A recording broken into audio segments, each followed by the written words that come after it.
बेटा जी, राजा बेटा जी, अब हम नए टॉपिक का नाम लिख लेते हैं और इस टॉपिक का नाम लिख लीजिए फाइनल अकाउंट।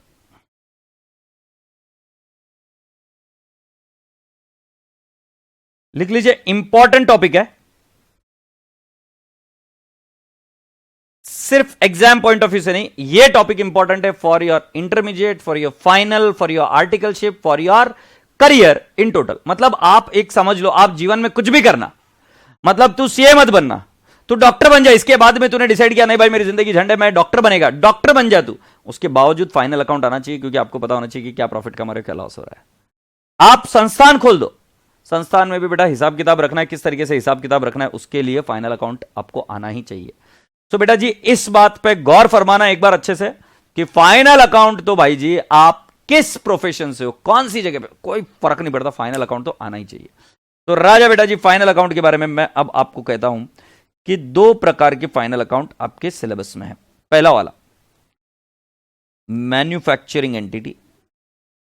एक काम करते हैं, थोड़ा सा और डिटेल में समझते हैं। सो फाइनल अकाउंट को मैं कहूंगा कि आप तीन हिस्सों में डिवाइड कर सकते हो। एक मैन्युफैक्चरिंग एंटिटी,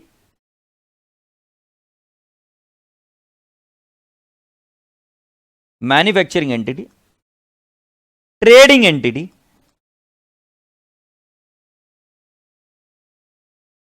और लास्ट वाली है service industry.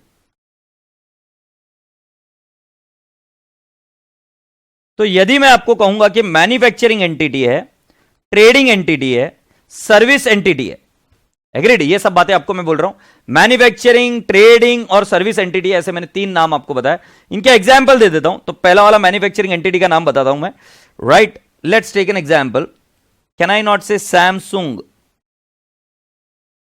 Right? Dell, Apple, right? Patanjali. Then I would like to say जो भी तुमको, Reliance. This are all what? Manufacturing entity. Trading entity का नाम बताता हूं मैं। कैन आई नॉट से डीमार्ट, डीमार्ट के बाद में अगर मैं आपको नेक्स्ट नाम दूं इसके अंदर ट्रेडिंग में, बिग बाजार या ग्रोसरी स्टोर। ये यहां पर मैन्युफैक्चरिंग नहीं करते, ये ट्रेडिंग करते, ग्रोसरी स्टोर। सर्विस एंटिटी का नाम दूं तो डीटीडीसी, राइट? हॉस्पिटल, वकील, that is lawyer, agreed? All this things come under the service entity.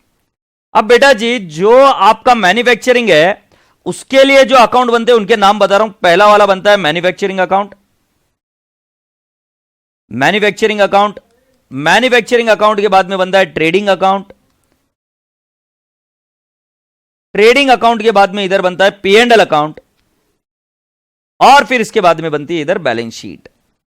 Common sense की बात है, मैन्युफैक्चरिंग में हमको मिलती है कॉस्ट कितनी हुई, उस गुड्स की कॉस्ट कितनी हुई।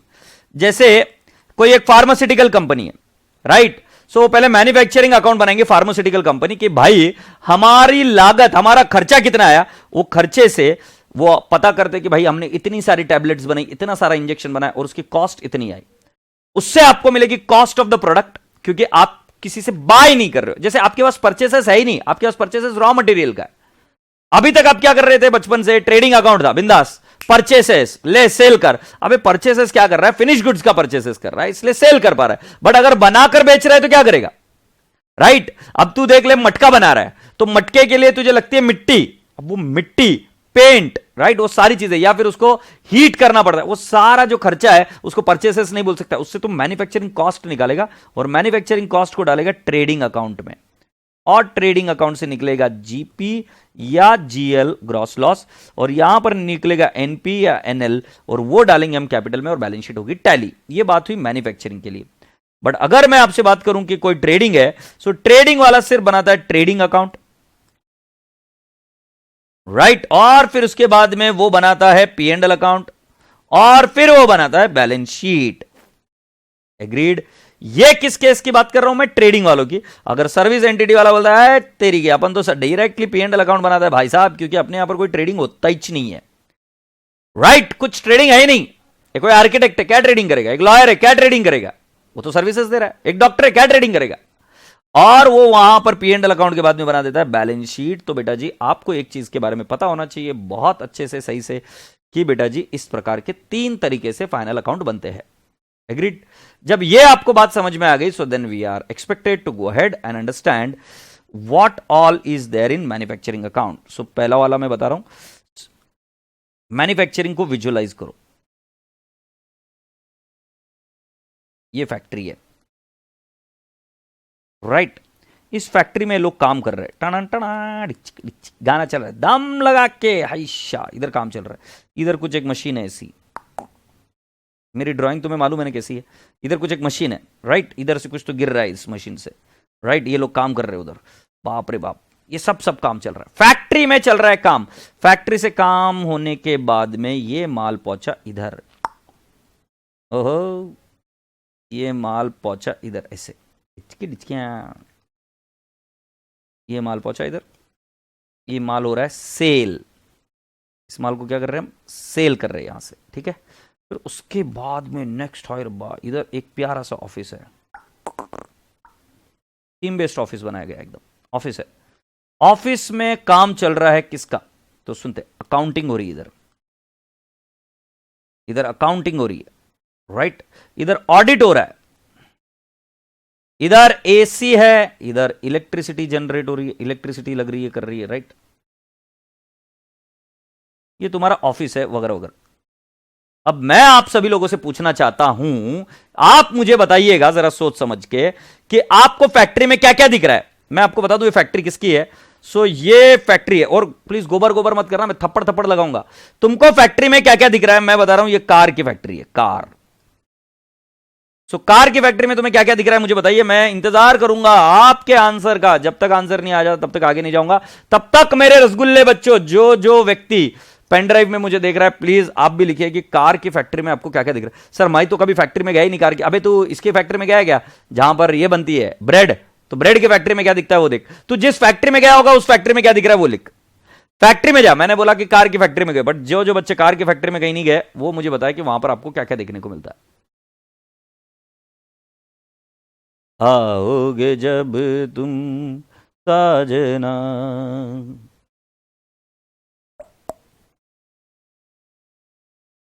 और ध्यान रहे अगर गलत आंसर दिया ना तो शादी नहीं होगी, फिर बन जाओगे मामा।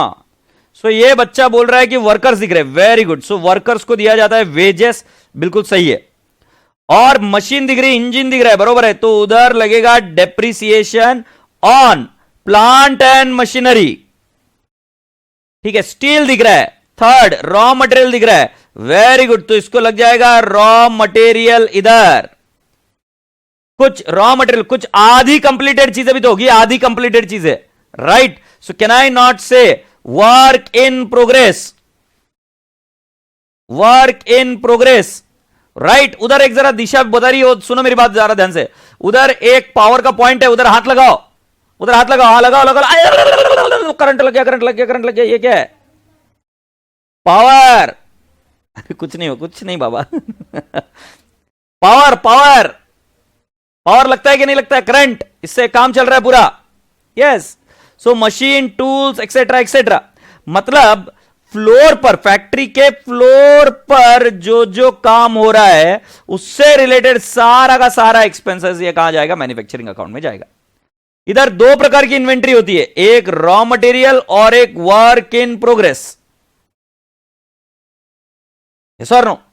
अब मैं आपसे पूछता हूं कि ये ऑफिस नहीं, सेल कर रहे हो, ये ट्रेडिंग है, जहां पर ट्रेडिंग हो रही है, done done done done trading.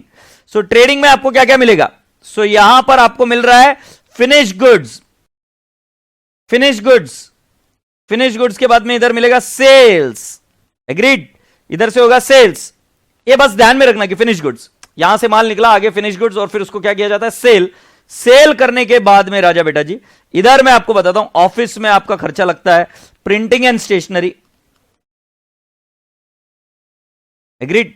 Second level पर मैं अगर आपको बताऊं, इलेक्ट्रिसिटी, इलेक्ट्रिसिटी।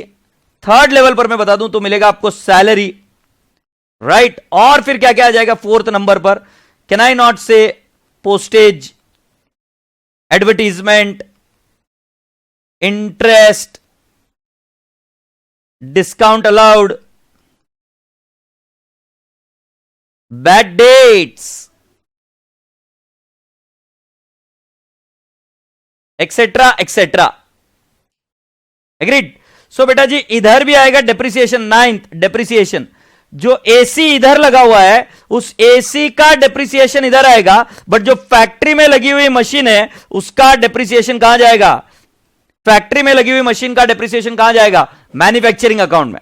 सो बेटा जी मैं आपको बता रहा हूं यह है मैन्युफैक्चरिंग अकाउंट, और मैन्युफैक्चरिंग अकाउंट में आपको क्या मिलता है? कॉस्ट। ये कॉस्ट ट्रांसफर होती है ट्रेडिंग अकाउंट में।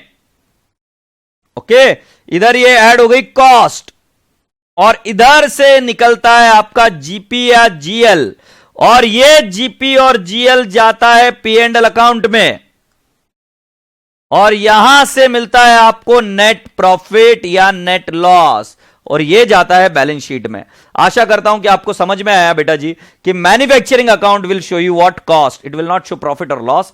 Trading will show gross profit or gross loss, and at the same time, my dear friend, your P&L account will show definitely net profit or net loss. Appreciate this.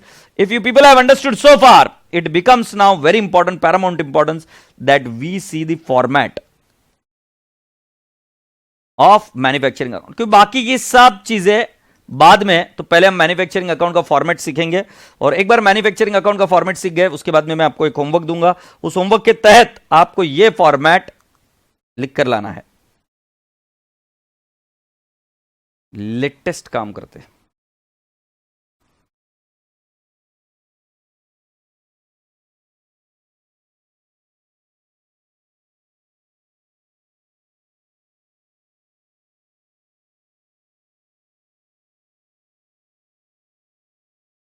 पहले unit 2 पढ़ना कभी भी।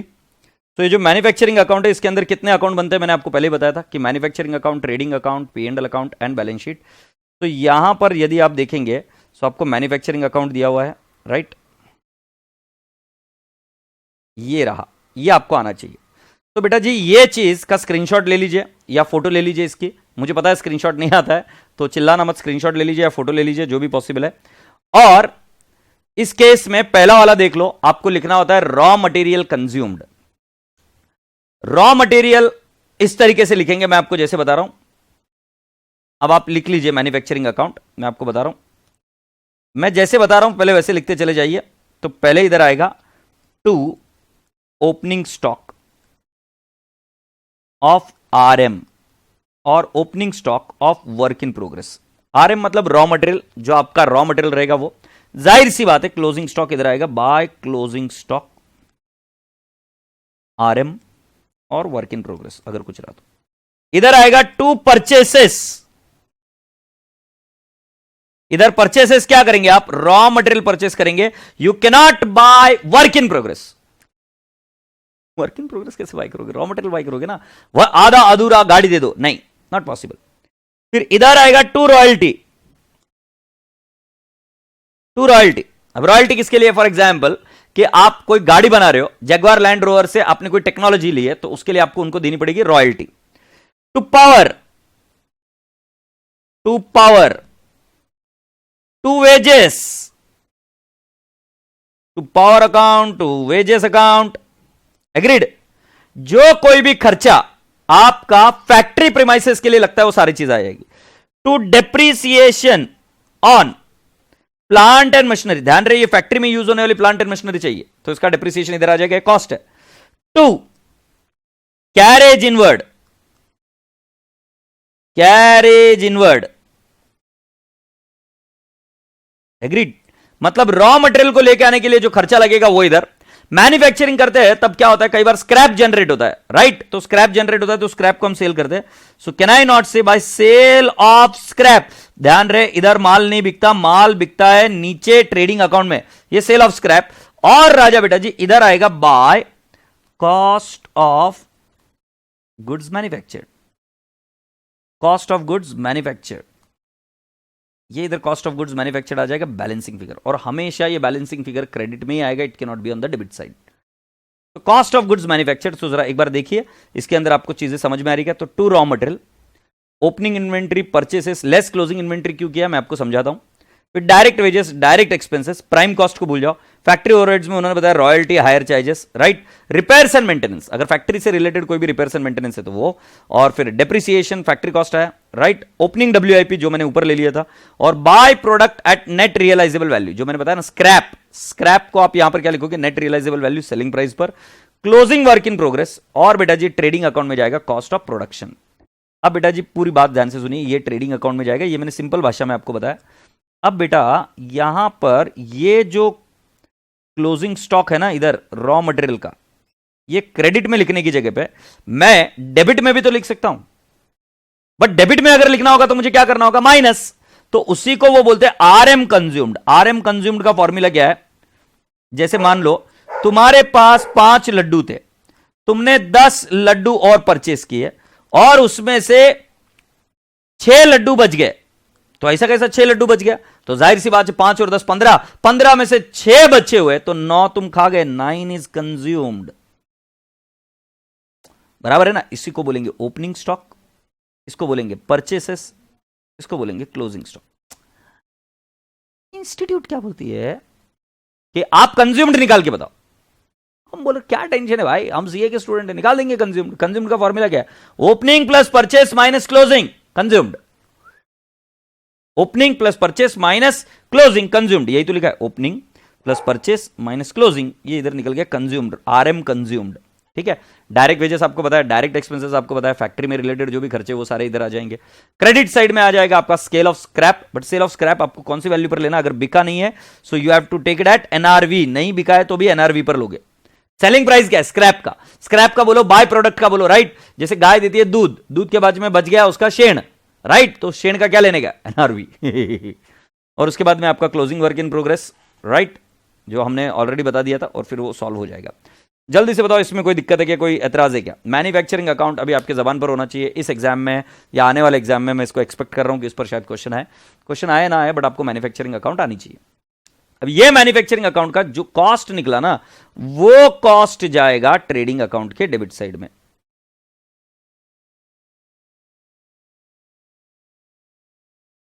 ये देखो इधर manufacturing account बना है, फिर उसका ट्रेडिंग अकाउंट में दिख रहा है क्या, ये इधर मैन्युफैक्चरिंग अकाउंट का क्या निकला, कॉस्ट। ये कॉस्ट कहां जाता है, ट्रेडिंग अकाउंट के डेबिट साइड में जाता है। देख लो इधर 1,19,000, सो मैन्युफैक्चरिंग से निकला कॉस्ट, और वो कहां जाएगा, ट्रेडिंग अकाउंट के डेबिट साइड में। अब बेटा जी मैं अज्यूम करके चलता हूं कि आपको ट्रेडिंग और पी एंड एल अकाउंट आपने इसके पहले सुना होगा, और ये रिवीजन बैच है, तो मैं आप सभी लोगों को डायरेक्टली अभी होमवर्क दे रहा हूं, और वो कौन से लेवल का होमवर्क है, सो मैं आपको बता रहा हूं पहले मैन्युफैक्चरिंग अकाउंट पढ़ने का, राइट। अनफॉर्चुनेटली पहले नॉन मैन्युफैक्चरिंग पढ़ते बच्चे, बट पहले मैन्युफैक्चरिंग पढ़ने का, और उसके अंदर आपको मैं बता रहा हूं ये ट्रेडिंग अकाउंट का फॉर्मेट है। मैन्युफैक्चरिंग अकाउंट का फॉर्मेट मैंने आपको बताया, ट्रेडिंग अकाउंट का फॉर्मेट है, राइट। ये सब चीजें आपको आनी चाहिए, ट्रेडिंग अकाउंट का फॉर्मेट। तुम मुझे पूछोगे कि सर इधर तो कॉस्ट ऑफ प्रोडक्शन नहीं लिख रहे, क्योंकि ये कौन सी एंटिटी की बात कर रहे हैं, डीमार्ट की बात कर रहे हैं। मेजॉरिटी क्वेश्चन इसी तरीके से आता है। सो डीमार्ट कभी भी रॉ मटेरियल नहीं बाय करता, वो डायरेक्टली फिनिश गुड्स बाय करता है, इसीलिए वहां पर डायरेक्टली आप ये देखिए कैसे वर्कआउट होता है। तो ये तो हो गया मैन्युफैक्चरिंग अकाउंट। उसके बाद में ट्रेडिंग अकाउंट अगर बनता, सो ट्रेडिंग अकाउंट के अंदर क्या आ जाता, cost of manufacturing, manufacturing cost आ जाता ना। बट अगर मान ले तुम्हारी एंटिटी का ही नाम है, राइट, बिग बाजार, डीमार्ट, राइट, ग्रोसरी स्टोर, सो वो बंदे मैन्युफैक्चरिंग नहीं करते, तो उनके पास क्या होता है, to opening stock of finish goods, to purchases, right, to carriage. Please confuse नको, तुम बोलेगा सर कैरेज इनवर्ड और वेजेस हमारी टीचर सुंदर टीचर बताती थी कि ये तो जाता है ट्रेडिंग अकाउंट में, आप उसको मैन्युफैक्चरिंग में भी लेके गए। भाई साहब अगर मैन्युफैक्चरिंग अकाउंट बनाते हो तो मैन्युफैक्चरिंग में जाएगा, और फिर वहां से कॉस्ट डायरेक्टली उतर के आएगी ट्रेडिंग में। बट जब आप माल बाहर से मंगा रहे हो, finish goods as it is मंगा रहे हो, जैसे शर्ट मैंने एज इट इज मंगाया, मैंने मैन्युफैक्चरिंग नहीं की, तो उस केस में बेटा जी उसका कैरेज इनवर्ड, उसका वेजेस जो कुछ भी है वो सारा कहां जाएगा, ट्रेडिंग अकाउंट में। तो ये ट्रेडिंग एंटिटी होती है, trading entity like for example DMart etcetera. तो उस केस में आपके डेबिट साइड में आएंगे कॉस्ट, क्रेडिट साइड में आप लिखेंगे sales, closing stock, right, etcetera etcetera. तो राजा बेटा जी मैं आपको लिए चलता हूं इस जगह पे, तो मैं चाहूंगा कि आपको अब जो करना है वो ट्रेडिंग अकाउंट। तो कुछ बच्चों को एक कंफ्यूजन जरूर हो सकता है कि सर एक आइटम मैन्युफैक्चरिंग में भी आ रहा है और एक आइटम ट्रेडिंग में भी आ रहा है। ट्रेडिंग में तब आ रहा है जब ये ट्रेडिंग एंटिटी है सिर्फ, तो वेजेस ट्रेडिंग में जाएगा। बट मैन्युफैक्चरिंग अकाउंट बनाओ बोले तो मैन्युफैक्चरिंग में जाएगा वेजेस। मैन्युफैक्चरिंग अकाउंट बोला तो रॉयल्टी मैन्युफैक्चरिंग में जाएगा। Carriage inward will go in manufacturing account if they ask you to prepare what, manufacturing account. But अगर उन्होंने मैन्युफैक्चरिंग के बारे में नहीं बोला है तो आपका कैरेज इनवर्ड, आपका वेजेस, आपके सारे एक्सपेंसेस कहां जाएंगे बेटा जी? It will go into the trading account. I hope the point is clear. So trading account का फॉर्मेट आपको बनाना चाहिए, ठीक है। अब ट्रेडिंग अकाउंट के बाद में इसके नीचे आपको और एक आइटम दिया हुआ है जिसका नाम है पी एंड एल अकाउंट। आजा आजा आजा, डुडूम डुडूम डुडूम डुडूम, ये ट्रेडिंग ही करा रहे। हाँ, ये रहा P and L account. P and L account का रूल सिंपल है, जिसका कोई नहीं उसका पी एंड एल अकाउंट है। सारे other expenses P and L account के डेबिट साइड में, सारी इनकम पी एंड एल के क्रेडिट साइड में। ये दिख रहा है क्या? सारे एक्सपेंसेस डायरेक्ट और इनडायरेक्ट सारे डेबिट साइड में, और सारी इनकम राइट डायरेक्ट और indirect it will go into what? P and L account. Goods का सेल सिर्फ ट्रेडिंग अकाउंट में जाता है। बट बेटा जी गुड्स के अलावा किसी भी वस्तु को बेचो, किसी भी वस्तु पर होने वाला प्रॉफिट ये कहां जाएगा? P and L account. मतलब जिसके अंदर हम ट्रेड करते हैं ना वो जाएगा ट्रेडिंग अकाउंट में। बट जिसमें ट्रेडिंग ही नहीं करते, जैसे फॉर एग्जांपल मुझे रेंट मिला, मुझे इंटरेस्ट मिला, this will go where? In my P and L account. Discount received, it will go in my P and L account. So that's what I am talking about P and L account. और उसके नीचे यहां पर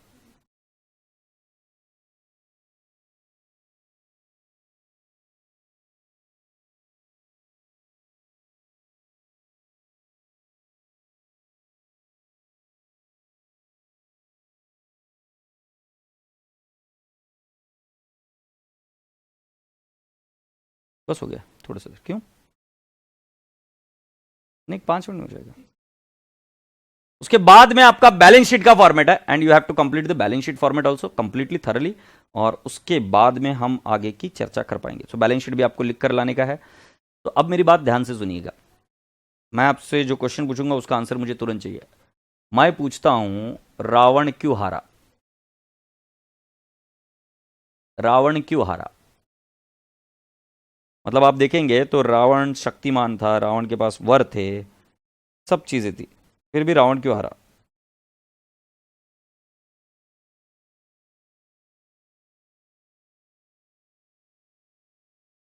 रावण क्यों हारा? तुमने बोला सीता को भगा के ले गए इसलिए, तो नहीं। फिर मैं तो आजकल देखता हूँ पॉलिटिकल फील्ड में कैसे कई सारे लोग हैं, अहंकार, ओके, और क्या, पॉलिटिकल लोग ऐसे कई सारे गलत काम करते हैं बट फिर भी जीतते रहते हैं। तो मैं इन चीज़ को मानता नहीं हूँ, कि मैं प्रैक्टिकल चीज़ देखकर बता रहा हूँ। You are absolutely right Piyush Goenka ji, it was over confidence, it was over confidence. Vibhishan ने धोखा देना ये इतना बड़ा प्रॉब्लम नहीं था, राइट, क्योंकि उनको जब पता चल गया कि विभीषण ये सब चीज़ें प्लान करने वाला है तो उतना बड़ा इशू नहीं था, वो उसको टैकल किया जा सकता था। बट जब आदमी के दिमाग में, जैसे मान लो मरने से अच्छा, हमारे लोगों को मारने से अच्छा, हमारे सिपाहियों को मारने से अच्छा तो हम ये करते थे कि हम गिव अप कर देते कि जब हमको पता ही था तो हारने वाले। बट ओवर कॉन्फिडेंस एक ऐसी चीज़ है ना कि जो लेकर डूबती है, और उससे बचाव कर ही नहीं सकते, क्योंकि इस केस में आपके दुश्मन आप खुद हो, कोई और नहीं, बाहर वाला व्यक्ति है ही नहीं। आपको पराजित करने वाला व्यक्ति आपके अंदर विराजमान होता है, और इसकी वजह से दिक्कत है। तो बोलने का तात्पर्य क्या है कि आपको, अब मैं बोल रहा हूं ये होमवर्क करके आना, वो trading P and L account, manufacturing account, right. और आज आप जल्दी भी थोड़ा सा छूट जाओगे, मैं बोल रहा हूं करके आना। बट कुछ बच्चे ऐसे रहेंगे फिर भी कि मुझे ये आता है, मेरा 11th-12th में हुआ है, मुझे तो ये ईजी आता है।